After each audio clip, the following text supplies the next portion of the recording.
Hello, welcome, and good night, good evening. We have a special guest. Owie.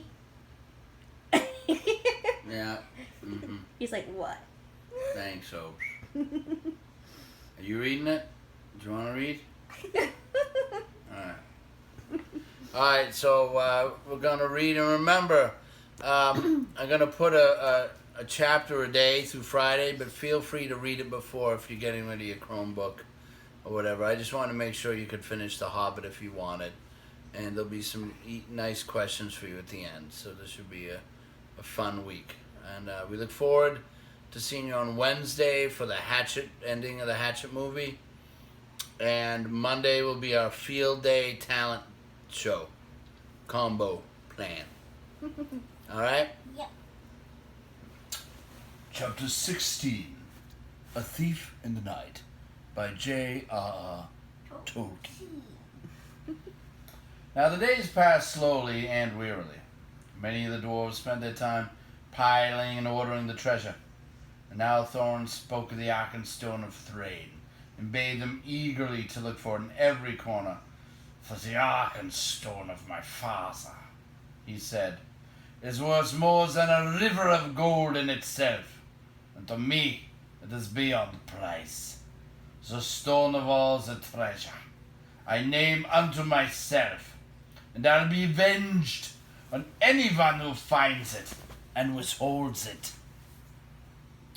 Bilbo heard these words, and he grew afraid, wondering what would happen if the stone was found, wrapped in an old bundle of tattered oddments that he used as a pillow. All the same, he did not speak of it, for as the weariness of the days grew heavier, the beginnings of a plan had come into his little head. Things had gone on like this for some time, when the ravens brought news that Dane and more than 500 dwarves hurrying from the Iron Hills were now within about 2 days' march of Dale, coming from the northeast.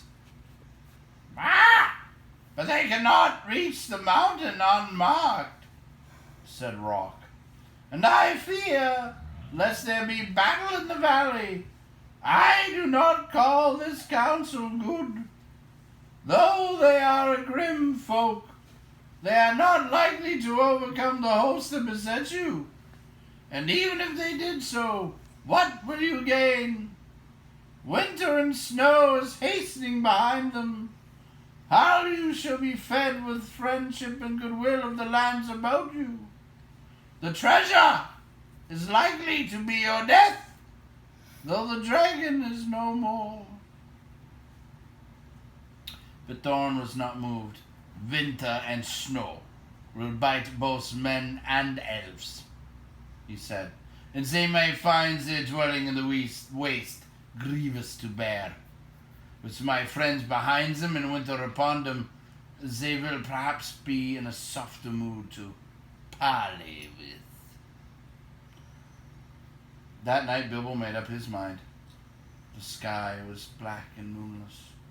As soon as it was full dark, he went into a corner of an inner chamber just within the gate, and drew from his bundle a rope, and also the Arkenstone wrapped in a rag.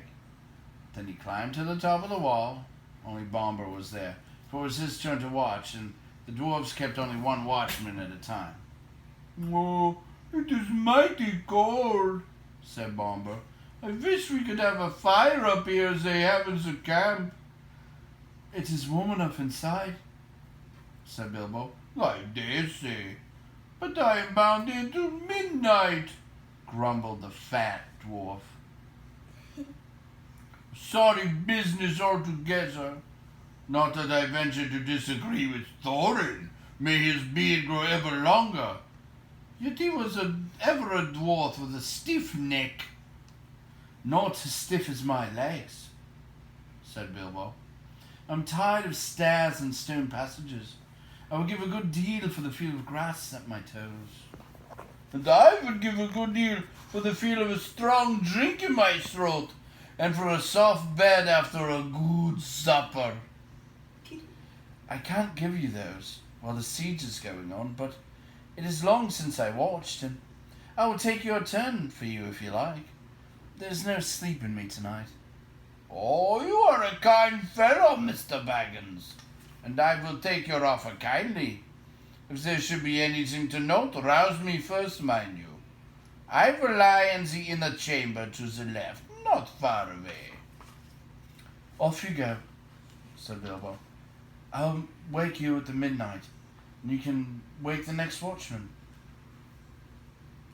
As soon as Bomber had gone down, Bilbo put on his ring, fastened his rope, slipped down over the wall, and was gone. He had about 5 hours before him. Bomber would sleep. He could sleep at any time. And ever since the adventure in the forest, he was always trying to recapture the beautiful dreams he had then. And all the others were busy with Thorin. It was unlikely that any, even Fili Akili, would come out on the wall until it was their turn. It was very dark. And the road, after a while, when he left the newly made path and climbed down towards the lower course of the stream, was strange to him. At last he came to the bend where he had to cross the water, if he was to make for the camp as he wished. The bed of the stream was there shallow, but already broad, and fording it in the dark was not easy for the little hobbit. He was nearly across when he missed his footing on a round stone and fell into the cold water with a splash. He had barely scrambled out onto the far bank, shivering and spluttering, when up came elves in the gloom with bright lanterns and searched for the cause of the noise. "That was no fish," one said. "There's a spy about. Hide your lights. They will help him more than us, if it is that queer little creature that is to be said to be their servant." "Servant indeed," snorted Bilbo, and in the middle of his snort he sneezed loudly. And the elves immediately gathered towards the sound. "Let's have a light," he said. "I am here, if you want me." And he slipped off his ring and popped from behind a rock. They seized him quickly in spite of their surprise. "Who are you? Are you the dwarf's hobbit? What are you doing? How did you get so far past our sentinels?" they asked one after another. "I am Mr. Bilbo Baggins," he answered, "companion of Thorin, if you want to know. I know your king well by sight, though perhaps he doesn't know me to look out of it. But Bard will remember me, and it is Bard I particularly want to see." "Indeed," said they. "And what may be your business?" "Whatever it is my own, my good elves. But if you wish to ever get back to your own woods from this cold, cheerless place," he answered, shivering, "you will take me along quick to a fire where I can dry, and then you will let me speak to your chiefs as quick as may be. I've only an hour or two to spare." That is how it came about that some 2 hours after his escape from the gate, Bilbo was sitting beside a warm fire in front of a large tent, and there sat two gazing curiously at him, both the Elven King and Bard. A hobbit in elvish armor, partly wrapped in an old blanket, was something new to them. "Really, you know," Bilbo was saying in his best business manner, "things are impossible. Personally, I'm tired of the whole affair. I wish I was back in the West in my own home, where folk are more reasonable. But I have an interest in this matter, 1/14 share to be precise, according to a letter which fortunately I believe I've kept." He drew from a pocket in his old jacket, which he still wore over his mail, crumpled and much folded, Thorin's letter that had been put under the clock on his mantelpiece in May. "A share in the profits, mind you," he went on. "I'm aware of that. Personally, I'm only too ready to consider all your claims carefully and deduct what is right from the total before putting in my own claim. However, you don't know Thorin Oakenshield as well as I do. I assure you, he's quite ready to sit in a heap of gold and starve as long as you sit here." "Well, let him," said Bard. "Such a fool deserves to starve." "Quite so," said Bilbo. "I see your point of view. At the same time, winter is coming on fast. Before long, you'll be having snow and whatnot, and supplies will be difficult, even for elves, I imagine. Also, there will be other difficulties. You've not heard of Dane and the dwarves of the Iron Hills? We have a long time ago. But what has he got to do with us? Asked the king. I thought as much. I see I have some information you've not got. Dane, I might tell you, is now less than 2 days' march off, and has at least 500 grim dwarves with him. A good many of them have had experience in the dreadful dwarf and goblin wars, of which you've no doubt heard. When they arrive, there may be some serious trouble. Why do you tell us this? Are you betraying your friends, or are you threatening us? Asked Bard grimly.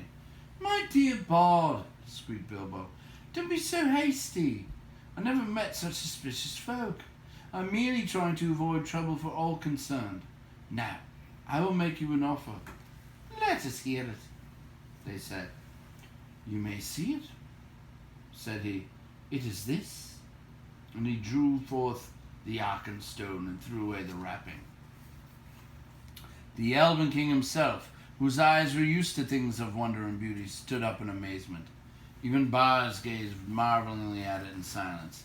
It was as if a globe had been filled with moonlight and hung before them in a net woven of the glint of frosty stars. This is the Arkenstone of Thrain, said Bilbo, the heart of the mountain. It is also the heart of Thorin. He values it above a river of gold. I will give it to you. It will aid you in your bargaining. Then Bilbo, not without a shudder, not without a glance of longing, handed the marvelous stone to Bard, and he held it in his hand as though dazed. But how is it yours to give? He asked at last with an effort. Oh, well, said the Hobbit uncomfortably. It isn't exactly, but I am willing to let it stand against all my claim. Don't you know? I may be a burglar, so they say. Personally, I never really felt like one. But I am an honest one, I hope, more or less. Anyway, I'm going back now, and the dwarves can do what they like to me. I hope you find it useful. The Elven King looked at Bilbo with a new wonder. Bilbo Baggins, he said, you are more worthy to wear the armour of elf princes than many that have looked more comely in it. But I wonder if Thorin Oakenshield will see it so. I have more knowledge of dwarves in general than you have, perhaps. I advise you to remain with us, and here you shall be honoured and thrice welcome. Thank you very much, I'm sure, said Bilbo with a bow. But I don't think I ought to leave my friends like this, after all we've gone through together. I promised to wake old Bomber at midnight too. Really, I must be going, and quickly. Nothing they could say would stop him, so an escort was provided for him, and as he went, both the king and Bard saluted him with honour. As they passed through the camp, an old man, wrapped in a dark cloak, rose from a tent door where he was sitting and came towards them. Well done, Mr. Baggins, he said, clapping Bilbo on the back. There is always more about you than anyone expects. It was Gandalf. For the first time for many a day, Bilbo was really delighted. There was no time for all the questions that he immediately wished to ask. All in good time, said Gandalf. Things are drawing towards the end now, unless I'm mistaken. There is an unpleasant time just in front of you, but keep your heart up. You may come through all right. There is news brewing that even the ravens have not heard. Good night. Puzzled but cheered, Bilbo hurried on.